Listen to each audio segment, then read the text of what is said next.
So now let's take a look at the computer side of the equation. And I'm going to be shooting tethered into Lightroom. So let me show you how to set it up.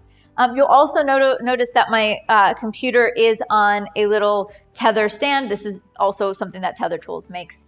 And they've got a whole bunch of different things. So if you really get into tethering, you could get a place to set your hard drive underneath. And they've got something for a drink, you know, because you don't set your drink on there and spill it. And they've got stands that you can put monitors. So if you get real serious into tethering, all of those options you can find in one place. All right, so here I am. I'm here in Lightroom. And what I'm going to do is I'm going to go up to the top left-hand corner and go to File, Tether Capture, Start Tether Capture. And when I do so, I have to make sure the cable is actually plugged into the camera. So I've got that all set. And so then what it's asking me is what's the name of the session, because as it imports it into Lightroom, it puts it in a separate folder. And then it will ask me after the session how you want the file names to come in. So instead of having to rename my files later or just have the generic ones that are on the camera, I can actually have them come in with custom names. So I could have a client name or whatever the name of the shoot was. And then the next thing it asks me is the location. So where do you want these files to be imported from? I like this as well because then I immediately have a backup of my files. I have a backup on the card in the camera, and then I have a backup on the computer. So I know that I'm covered from the beginning. And so I wait until I have my files backed up on other hard drives before I format the card in the camera. All right, so I am going to choose a folder that I already have set up, and I'm going to hit OK. So what you see is in the top part of Lightroom, you can see the camera settings. So you see my ISO, my shutter speed, my aperture, all of that, and my white balance. And then this little button on the right-hand corner, it's a gray button. I could actually shoot from my computer. There's a direct connection into the camera. Maybe this is useful if you do product photography or something like that. But what I'm going to do is I'm going to take a shot, and it's going to pop up into my Lightroom, and I'm going to show you why this is useful. So my lovely Daria here, hi Liz. Let me tell you about the setup that I have. I've got a large umbrella with diffusion. And so the large umbrella with diffusion gives me super, super soft light. So I consider this my portable window. I can take it anywhere. And it gives me that kind of window light feel. I haven't metered, I don't know my settings, and I haven't really decided what shape of light I want. We just kind of put this umbrella here, and I'm gonna work it out. And the light that I have in there is a ProPhoto D1. So let's just take a test. All right, just like that, perfect. I gotta turn on my trigger, that would be useful.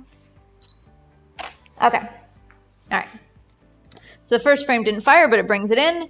And then the second frame brings in the shot. So what's useful about this is I can kind of look at the file, and I can go up to my right-hand corner and I can actually look at the histogram. And so if I didn't meter, I mean, it's showing me that I don't really have much information in the lights and the highlights area.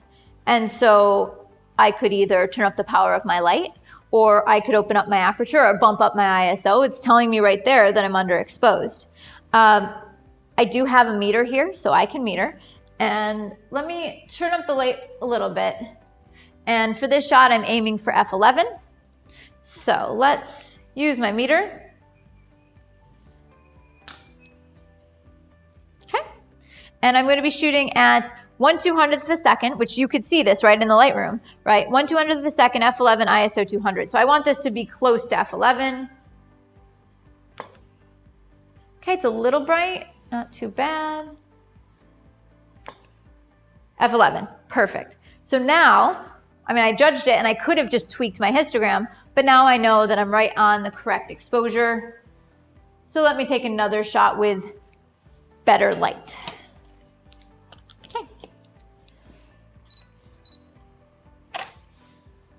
Okay, so it's a much better exposure for sure.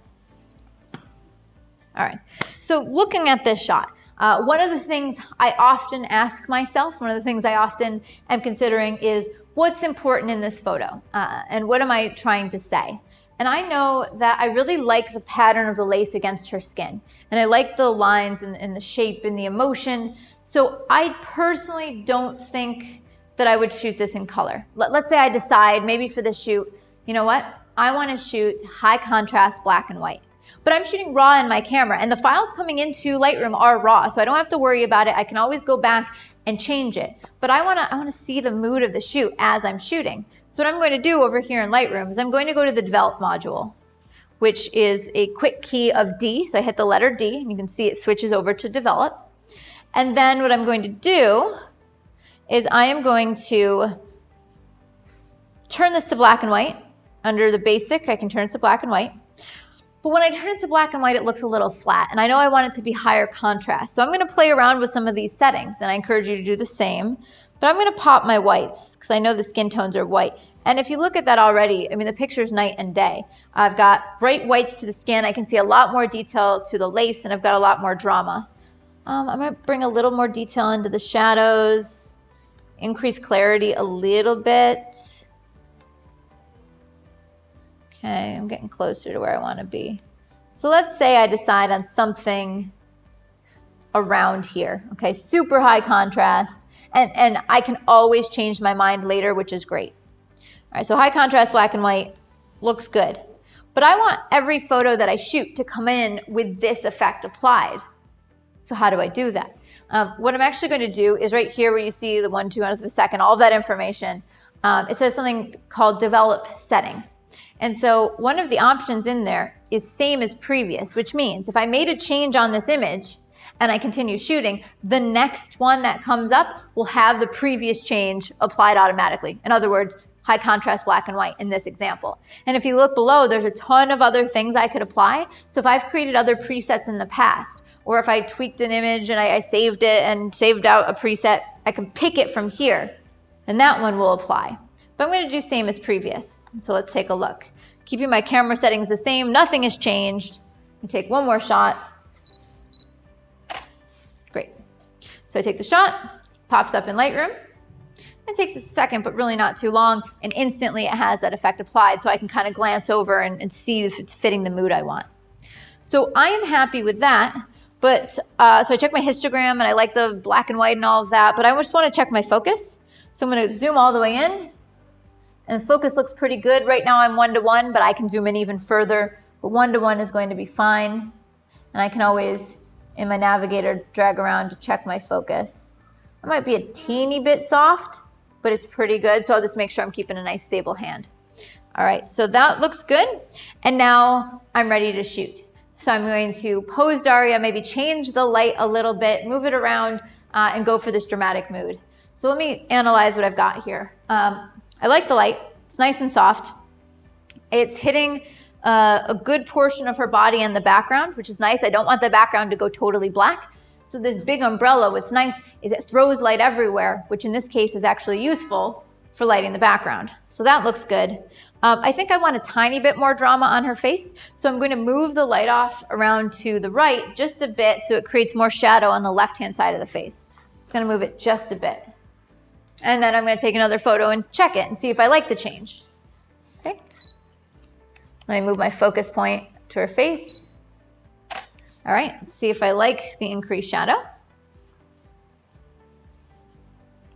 I do. I like the separation. If you look on the left-hand side of the face, it's a crisp shadow that falls to black, but the background behind her is not black. So it creates a nice separation so I can really see her form. So I'm happy with that. I don't think I want anything more dramatic. So now it's time to shoot, and now it's going to be time to pose her. By the way, one other note is if I am working with a bunch of people on a set, this tether gets one more step more complicated. You don't need to do this, just letting you know. I actually plug in another monitor to my computer so that I can have another screen further back for clients to look at, or just so people aren't standing right over my shoulder when I'm working. Totally not necessary for you to tether, but just know it's really easy to do. All right, so I'm gonna have you pop out this knee, real strong, and then bring that hand over, but yep, perfect. And then this hand on your hip. So we're creating a nice structure, looks beautiful. Great. Good, and stick your chin out real strong, and then down. Good, down a little more. And now what I want you to do is turn your head this way, and then close your eyes and roll them back. Mouth open, perfect. And now take your hand and put it soft to your mouth. Good, and turn your hand in towards your mouth just a little more, beautiful. Great.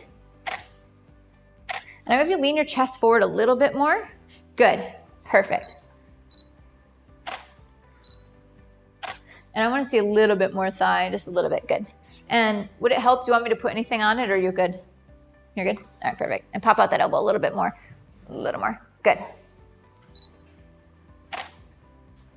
And we put the fabric up on top a little bit. And so then I can just check. I can pop over back to Lightroom and just see how everything's looking. Is it fitting what I was envisioning? I like the shape, I like the drama, and it looks beautiful. It's just one light, one big soft light. So I like the contrast that I see there. Looks good. And yeah, I like the lace on the thigh a bit better. So that's nice. I'll shoot a few more of these, change the pose, and then I've got the shot. So that's perfect, just like that. So lean, lean, lean, and then put the hand back one more time. Good, and then chin down a little. And we'll try one a little further back for really tall, so epically tall, but bring your chin down. And pop out this elbow just a bit more, little bit, little less, little less, little less, right there. Chin, beautiful. And I'm gonna get that pointed toe. Perfect. And one more. Good, okay, so I'm gonna try one more variation to this, but I really like it. Nice dramatic black and white. I also noticed that if I have her bring her chin down when I'm low, she gets a little bit dark in the eyes. So it's nice because I wasn't checking on the back of my camera, but as I pop over here, I can see it. So those look nice. I'm gonna give one variation here. I think I'm gonna have you prop this up and then I'm gonna have you lean more on this leg. Try one more. Yeah, beautiful, perfect, that's great. And then knowing this, I already said, I noticed when she brings her chin down, the light's here. Basically, it's making it as if the light were at a higher angle. So I'm gonna lower the light just a bit. I haven't moved distance or anything, so I don't really need to change the power. And I have her facing a little bit more to the side, which means there'll be more shadow on her face. So I can compensate by bringing the light around. So if she's facing this way, there's less shadow if she's facing this way, a lot more if she's facing away, so I can compensate, move the light in front, just a little bit. So let me test it, make sure I'm happy. And pop this arm a little softer. Yeah, good. And can you put that foot leg out just a little bit longer? Yeah, perfect. Let me test it. Yeah, right there, don't move, perfect. Don't move, let me make sure I like it. Wait for it to pop in, and then I'd work it a little bit more, and I think that's all we need. Good. Could you put the fabric on that leg again, just like on the top? Yeah, that's perfect. Just on the top, because it creates a nice detail there. Pretty. So, same pose. They're beautiful. Cool. That's great. That's perfect. Just like that's beautiful. Good. And can you arch your lower back? Give me a little more, yeah, a little more curve. Good. Okay. And then can you pull the elbow back just a little bit? And so that shows me a little more chest. Good. And then we do one more of her face. Good. Perfect. Okay.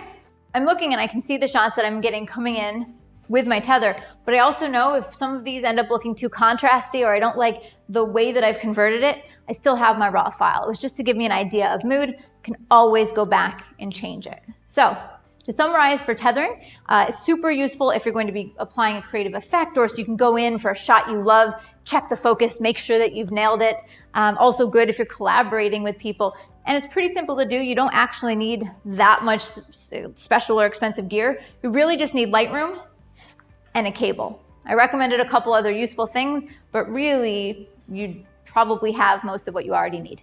So if you want to see specifically the tools that I'm using here, or you want to see a couple pieces of tethering gear that I recommend, check out the gear guide.